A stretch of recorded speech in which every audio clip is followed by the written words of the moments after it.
Welcome to the 6th lecture on culture and conflict resolution. Today we are going to talk about some lessons learned and challenges that conflict resolution practitioners face in different cultural contexts. Cultural constructs can be extremely constraining, and peace needs to be allowed to emerge in such constraining circumstances. Peace emerges when the culture is open to the transformative power of a new encounter, communication, and engagement. Opportunities to engage in meaningful conversations are very rare in circumstances of conflict, distrust, and fear. The capacity that would allow us to change the cultural formations of conflict towards the cultural formations of peace requires doubting and rejecting violence as well as openness to learning about the other. It was the openness of Nelson Mandela to learn the language of his enemy, Afrikaans, that enabled him to interact and engage meaningfully with the other. By learning Afrikaans, Mandela was able to welcome Afrikaner officers into his prison cell and speak with them about his understanding of the new South Africa. His political ideas about peace and reconciliation between white and black South Africans gained meaning in his prison cell while talking to the guards. These conversations planted a momentum for his political platform based on unity and reconciliation. Peace processes require openness to a new kind of response and making sense of something new. Let us focus now on peacemaking practices using conflict resolution lens. In a narrow sense, conflict resolution practice can be done through mediation, conciliation, arbitration, and unitary decision-making. Peacemaking practices often involve a third party's efforts to move a conflict into a non-violent dialogue. The above figure shows some of peacemaking practices used to prevent, de-escalate conflict as well as to deal with its consequences. The upper left corner represents unitary decision-making practice, which suggests that one party in a conflict has the power and this party decides the outcome of the conflict. The lower right corner represents peacemaking practice of conciliation. Conciliation is a process when the parties try to work out contentious issues themselves. Mediation, which is represented in the lower left corner, is when the parties call in a third party to facilitate and mediate between them. Mediation is a method where a neutral and impartial third party, the mediator, facilitates dialogue in a structured, multi-stage process to help parties reach a conclusive and mutually satisfactory agreement. The upper right corner represents peacemaking practice of arbitration, used in the situation in which a third party directs the parties how to resolve the issue.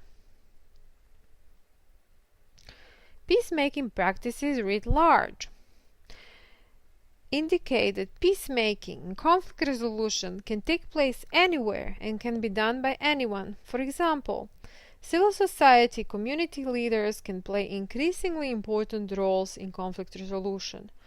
Non-state actors are not bound by the doctrine of sovereignty, and so they have more freedom and scope to mediate conflicts. For example, let's consider peace talks in Rome that led to peace agreement ending 30-year war in Mozambique.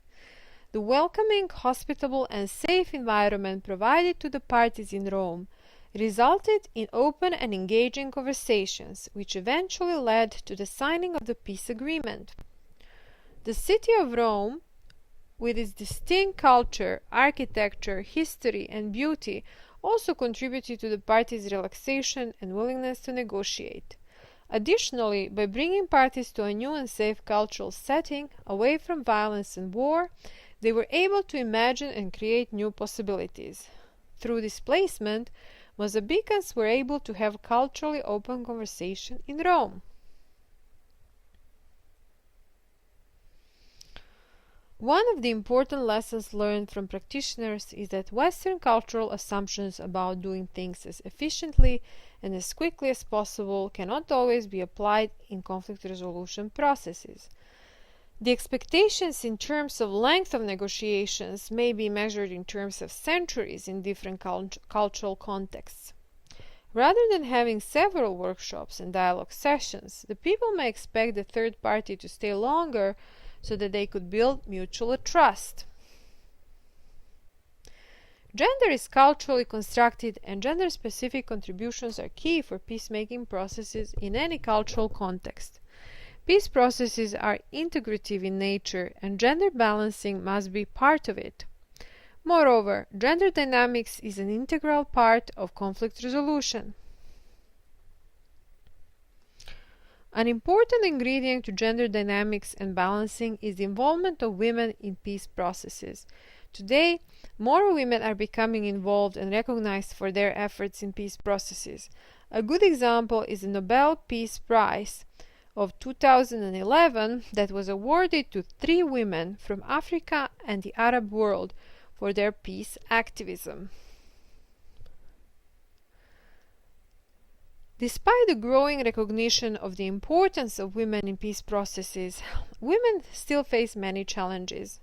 One of the challenges for women in peace processes in general is that their multiple identities tend to be relegated to just their gender identity. By talking about the issues that are stereotypically thought of as women's issues, rather than talking about major divisive issues of the conflict, such as demobilization, disarmament, or responsibility, the peace processes can become engendered. For example, women in Burundi make up more than 50% of population, and they should have a say in peace processes, not only on women's issues, but also other relevant issues. Practitioners should be aware of the fact that even after working in some contexts for years, they can still miss some cultural nuances and meanings. Therefore, it is important to work with local partners who know the culture. Culture permeates our lives in different ways. We cannot ignore it, and we cannot fight it. What we can do is to be aware of the culture we work in and of our own cultural backgrounds. As conflict resolution practitioners, we are co-creating a new reality with the people we engage. A third party should offer a fresh outlook as a catalyst for a new conversation by bringing in her or his own culture authentically and respectfully. Being an outsider and having a different cultural background can be an advantage because it enriches the conversation through new perspectives and questions. It is this outside perspective that can stir the pot by introducing necessary change and innovation. The openness to interactive learning is a must in conflict resolution processes. Learning from both failures and successes is key for negotiating in ever-evolving and complex conflict situations. Integrating cultural nuances into the practice of conflict resolution should contribute to the efforts of moving towards a political rather than armed means of resolving conflicts, which will at the same time be more cost-effective and more humane. Thank you for listening.